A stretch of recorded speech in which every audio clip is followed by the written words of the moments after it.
PTV, Telebisyon ng Bayan. Magandang hapon, nagbabalik ang PTV News Break. Aabot sa mahigit 8 milyong Pilipino ang sobra-sobra ang oras sa pagtatrabaho. Batay sa ulat ng Philippine Statistics Authority, lumalabas sa 8.1 milyong Pilipino ang overwork noong 2015. Mas mataas ito ng 41.2% o mahigit 2.3 milyon kumpara sa mahigit 5.7 milyong overwork na Pinoy noong 1995. Ay kay Senadora Grace Poe na naghain ng panukalang batas para imbestigahan ang nakakaalarmang pagtaas ng bilang ng mga overwork na Pinoy, nakakamatay ang sobra-sobrang pagtatrabaho. Kaya naman, ito ang isaan niya sa madaling kinakasawi ng maraming empleyadong Pilipino.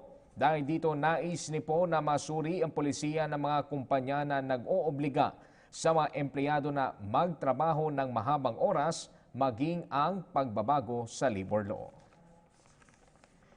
Sa ibang balita naman, nasa 10,000 trabaho pa ang bakante. Batay ito sa Internet-based Job and Applicant Matching Portal ng Department of Labor and Employment o DOLE na PhilJobNet.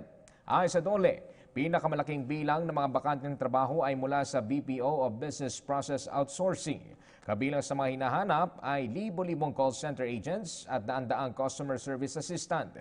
Maliban dito, maraming trabaho din na naghihintay para sa mga service crew, nurse, production machine operator, promo salesperson at marami pang iba.